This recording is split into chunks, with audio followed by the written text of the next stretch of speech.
ang kahapon.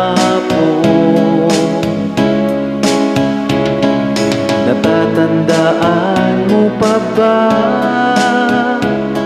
nang tayong dalawa ay unang nagkita? Panahon ng kamusmusan sa piling ng mga bulaklak at halaman, doon tayo